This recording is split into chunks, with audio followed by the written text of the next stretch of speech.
Buenas tardes, bienvenidos a este podcast titulado Conociendo el resguardo indígena Muisca de Fonquetá y Cerca de Piedra, una experiencia de acercamiento a la cultura, la biodiversidad y los modelos de vida de este territorio ancestral.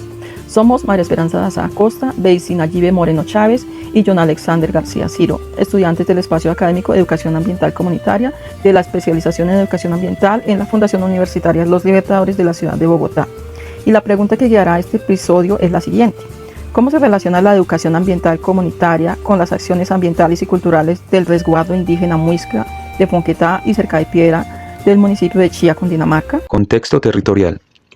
El resguardo se ubica en la zona rural del municipio de Chía, al pie de los cerros orientales y en el borde de la sabana de Bogotá. Se trata de un territorio que conserva su vocación rural, con áreas de cultivo, senderos ancestrales y paisajes que combinan la vida campesina y la vida muisca. Aquí la comunidad se organiza en clanes familiares que han mantenido tradiciones con relación a la espiritualidad con el territorio, las montañas, los humedales y los ciclos del calendario muisca. En cuanto a la parte económica y la biodiversidad, don Mauricio Quecán nos describe a continuación de una manera más específica dichas relaciones. ¿Cuál es la actividad económica más importante del territorio? Bueno, pues el resguardo de Chía pues está prácticamente, es un resguardo de ciudad, ¿no? Es un resguardo ya incrustado en la ciudad. Entonces la mayoría de la gente pues trabaja en la parte de abajo y reside aquí en el territorio. Pero pues en el marco de trabajo comunitario que se ha venido rescatando, hay dos ejes fundamentales dentro del resguardo. Uno es la gastronomía. En la gastronomía se ha venido trabajando, se hizo un pueblito Muisca La Barbanera y pues ahí hay 8 emprendimientos gastronómicos. Y el segundo, el tema del turismo. Algunos compañeros y algunos jóvenes han comenzado el tema de recorridos turísticos. La biodiversidad y el ecosistema, bueno, esto es un poco complejo porque aquí en el resguardo hacia 1980 hubo un boom que se llamó la Revolución Verde, que fue cuando los abuelos en su ignorancia y pues por petición del gobierno de ese entonces municipal sembraron eucaliptos y sembraron pinos, sembraron acacias, y eso pues ha venido degradando un poco el ecosistema a tal punto que en este momento pues ya no tenemos fuentes hídricas, ya se han secado y pues la vegetación foránea o la vegetación exótica, como lo llamamos nosotros, pues ha venido invadiendo el territorio poco a poco, ¿no? Y eso pues ha dificultado un poco pues el tránsito de las especies animales que habían y también pues de las especies nativas arbóreas. Pero pues en ese tema estamos trabajando en un punto de restauración ecológica pues para poder otra vez que el resguardo pues vuelva a tener esa magnitud medioambiental que tenía hacia esos años, ¿no? Pues en el tema económico se podía diferenciar, yo creo que dos cosas. Uno es la economía propia, ¿sí? Que es un tema que se ha venido trabajando desde los diferentes cabildos con el entorno pues no solo al tema gastronómico sino también al tema de proyectos, desarrollo de proyectos para comunitarios, y pues el tema también de las diferentes actividades que se han venido ejerciendo con los emprendimientos de la gente, ¿no?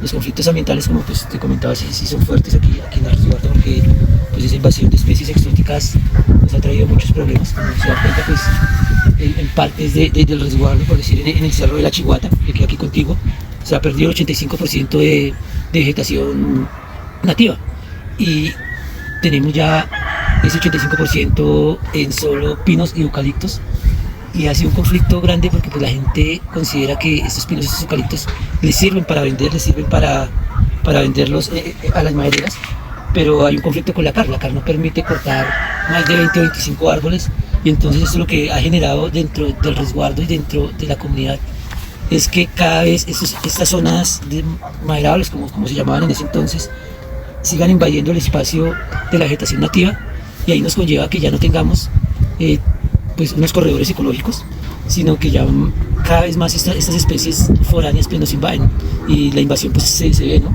La erosión del suelo, secado de fuentes hídricas, y otro problema grande y fundamental que tenemos es la construcción. Chía se llenó de casas y la gente pues ha venido hacia el territorio, y pues esto ha también llenado pues y de mala manera pues ciertos lugares que antes eran pues lugares donde se conseguían pues vegetación nativa, y pues esa construcción ha afectado bastante el territorio. Descripción de la historia de la comunidad. Esta comunidad del resguardo indígena Muisca de Fonquetá y Cerca de Piedra cuenta con una historia muy antigua, de la cual nos comenta don Mauricio Quecán, comunero y exgobernador de la comunidad. En cuanto a la historia de la comunidad, don Mauricio nos describe de una forma más específica lo siguiente. Buenos días, mi nombre es Mauricio Quecán Vargas, comunero y exgobernador del resguardo indígena Muisca de Fonquetá y Cerca de Piedra. Bueno, la historia del resguardo yo creo que se puede dividir en tres grandes ejes. La primera es cuando en 1911 se compró el territorio, las 204 hectáreas que conforman el resguardo. La compró Pío V Cojo. La segunda historia se puede resumir entre 1950 y más o menos 1999, que fue cuando se comenzó a constituir como tal el sistema de resguardo ya dentro del marco legislativo nacional. Y la tercera historia más o menos la podemos resumir del año 2000 al presente, que es cuando ya obtenemos el reconocimiento en el año 2013 por parte del INCODER, el acuerdo 215. Y el año pasado, y hace 2 años también, en el marco del trabajo comunitario que se ha ido desarrollando, se realizó la entrega del plan de vida, el cual es el eje fundamental de nuestra comunidad. Plan de vida, como para hacer un contexto pequeño, es como el plan de gobierno municipal, solo que en los resguardos, o en este resguardo, se maneja a 20 años, pues con actualizaciones cada 2 o 3 años, dependiendo pues la necesidad que tenga la comunidad. ¿Cómo funciona el sistema de gobierno propio y la ancestralidad? Bueno, son 2 ejes completamente unidos pero distintos. La espiritualidad se maneja desde los bohíos, desde los lugares ancestrales del resguardo, y el tema político administrativo, que es el otro tema, se maneja desde la casa indígena, y lo maneja pues, hay un cabildo gobernador integrado pues por 9 personas, una gobernadora, un vicegobernador, 5 alguaciles, tesorero y secretario, pero la máxima autoridad del resguardo pues es la Asamblea General. La Asamblea General es la que toma las decisiones y la que pues enruta como el funcionamiento de la comunidad. En la parte espiritual, que considero que es la parte más importante y la parte por la cual somos constituidos resguardo indígena, están los bohíos, está el bohío de la mujer y el bohío del hombre, luna y sol, que es lo que es Chía, ¿no? Chía es mujer y es el bohío más importante. El bohío de la mujer pues es como el eje central de esa parte espiritual y el eje central de la comunidad. Ahí nos reunimos todos los sábados y pues se hacen las diferentes ofrendas y pagamentos al territorio. Gracias a don Mauricio por sus valiosos aportes en cuanto a la historia de esta comunidad. Ahora hablaremos del análisis crítico de esta experiencia en el resguardo indígena de Chía. Entre los temas más importantes que conocimos de esta comunidad indígena fue la tensión rural-urbana y el extractivismo inmobiliario.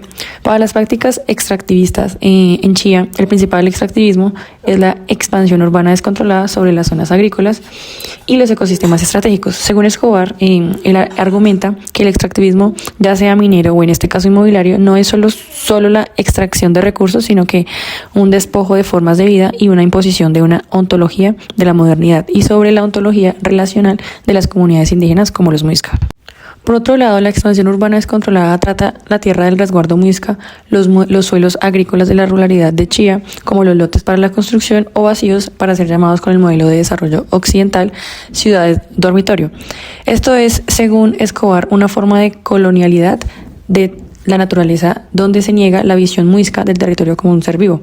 El conflicto surge cuando la comunidad muisca lucha para defender su territorio no como un activo económico, sino como un fundamento de su existencia cultural y espiritual, exigiendo justicia por el impacto de esta urbanización en sus sitios sagrados. Ulloa analiza cómo las políticas de desarrollo, incluyendo el ordenamiento territorial metropolitano, legitiman la intervención sobre los territorios indígenas y campesinos, creando conflictos ambientales. La presión urbanística es una manifestación de estas geopolíticas. La priorización de las vías, servicios y planes de desarrollo que facilitan la construcción de conjuntos residenciales en Chía genera una carga ambiental desproporcionada para el resguardo indígena, como en los manejos de residuos, el aumento del tráfico o la afectación de la ronda hídrica. La injusticia radica en que los beneficios de la expansión urbana, plusvalía, vivienda sobre clases medias y altas, y no van a la comunidad muisca, mientras que los costos de pérdida de soberanía territorial, contaminación, recaen directamente sobre ellos. Otro tema importante que debemos resaltar en este análisis crítico es el conflicto por la tierra. No solo es armado, sino económico. La compra o presión sobre las tierras del resguardo y su área de influencia genera un desplazamiento silencioso y pérdida del control sobre el manejo de la tierra por parte de la comunidad. Kalmanovic se centra en la lógica económica. Detrás del uso del suelo, su trabajo ayuda a entender que el conflicto es una lucha entre las rentabilidades, la renta inmobiliaria, que es altísima, versus la renta agrícola, que es baja y volátil. Una vez que la tierra es vendida Para proyectos urbanos, la comunidad pierde el control sobre el manejo del suelo y del agua en su área de influencia, afectando directamente la sostenibilidad de los recursos dentro de los límites del resguardo. En cuanto a todas estas problemáticas que don Mauricio Gecán nos comentaba, nos decía que esta zona no es muy apoyada por el municipio, por tanto, no hay un cuidado específico del territorio como un acento de cultura ancestral, y poco a poco ha sido afectado por prácticas inadecuadas de los recursos naturales y la biodiversidad que allí se encuentra, presentando amenazas como la invasión de especies exóticas debido a la siembra de pinos para la generación de madera, lo cual hace que se despoje de muchas especies de aves de su territorio natural y de su hábitat. También el tema de los caminantes que hacen recorridos por los senderos ecológicos trayendo perros y otros animales que al pisar los cultivos acaban con plantas que han sido restauradas. Otro tema también es la creación de una pista de bicicross, que para ello talaron varios árboles, lo cual afectó a muchas especies y al medio ambiente, de la misma manera que las construcciones y deforestación de plantas nativas ha logrado afectar gran parte del ecosistema de este resguardo del municipio. Ante todo esto que vive la comunidad, se puede observar que las entidades gubernamentales han dejado olvidadas a estas comunidades y prácticamente sus problemáticas no son relevantes dentro de los presupuestos municipales. Por tanto, ellos se organizan para hacer frente a dichas afectaciones y sus territorios son recursos que proveen para seguir protegiendo y manteniendo aquellos recursos de la tierra que les ha dado durante años, junto al patrimonio cultural y ancestral. Es por eso que desde nuestro rol como habitantes de un municipio o como educadores ambientales debemos involucrarnos y conocer estas comunidades para fomentar en las personas y en los estudiantes el respeto, cuidado y conocimiento sobre las culturas ancestrales, aportando un granito de arena en la reconstrucción y preservación de estos tipos de ecosistemas que hacen parte de la gran biodiversidad y riqueza cultural de nuestro país. Es decir, trabajar en la conciencia ambiental que hoy en día se está perdiendo a nivel general en los territorios. En la entrevista con don Mauricio también nos dimos cuenta que las comunidades han realizado algunas acciones de educación ambiental, como la construcción de un vivero, como el intento de diseñar un aula ambiental. Sin embargo, el apoyo económico ha sido muy escaso y por eso estos proyectos no han podido continuar con el tiempo. Como estudiantes de educación ambiental queremos proponer algunas acciones también comunitarias que pueden fortalecer estos procesos. El fundamento pedagógico es el diálogo de saberes. La propuesta se basa en el diálogo intercultural, donde el conocimiento científico ambiental se encuentra y enriquece con el saber ancestral muisca. El territorio mismo, la madre tierra, es el principal aula y los mayores y autoridades tradicionales son los maestros fundamentales. En estas actividades queremos proponer diversos ejes temáticos. Inicialmente, el primer eje lo llamamos muisca y territorio. Los conceptos claves que abordamos son cosmovisión, muisca, ordenamiento territorial propio, puntos sagrados. Algunas actividades que proponemos en dicho espacio son el mapeo comunitario, las caminatas de reconocimiento, los laboratorios de agua ancestral, restauración de humedales. Como segundo eje temático tenemos la biodiversidad y seguridad alimentaria.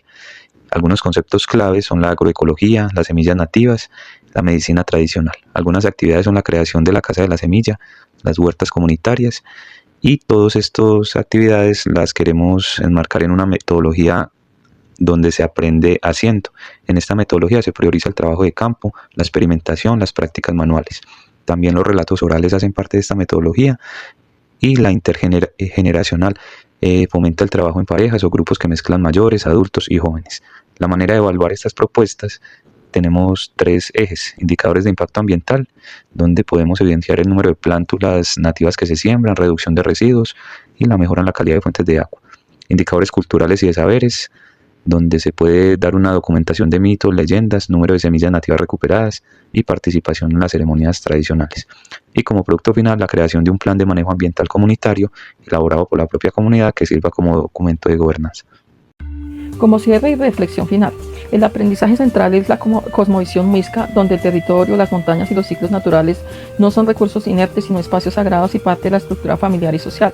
La relación no es de posesión, sino de cuidado y armonización. Se aprende que los bosques altoandinos y relictos vegetales son fundamentales para la subsistencia y los rituales muisca, formando parte de la estructura ecológica principal de la sabana que la comunidad se esfuerza por conservar. Se comprende que el principal conflicto ambiental en Chía no es la minería tradicional, sino el extravismo inmobiliario. Este proceso es una imposición ontológica en la cual Escobar define la tierra ancestral como simples lotes para la construcción o ciudades dormitorio, negando la visión muisca e identificando el fenómeno de desplazamiento silencioso. De acuerdo a Kalmanovitz, la renta inmobiliaria altísima desplaza la renta agrícola baja, forzando a la comunidad a perder el control sobre el manejo de la tierra y sus prácticas ancestrales, a pesar de no ser un desplazamiento armado. entendiendo que la injusticia ambiental, según Ulloa, se manifiesta en los costos del desarrollo urbano, como tráfico, residuos, contaminación, son asumidos por el resguardo, mientras que los beneficios van a la población externa. El aprendizaje metodológico es que basarse en el diálogo de los saberes, donde el conocimiento científico complementa y se subordina al saber ancestral muisca, siendo los mayores los principales maestros. Las actividades propuestas son en sí mismas actos de soberanía territorial y resistencia cultural. La educación ambiental comunitaria se convierte en la herramienta para fortalecer la identidad y garantizar la gestión ambiental autónoma del resguardo. Preguntas para continuar el diálogo. ¿Pueden las comunidades optar por modelos de desarrollo más sustentables en los cuales se refleje aportes en la cosmovisión, el apoyo regional y el conocimiento científico?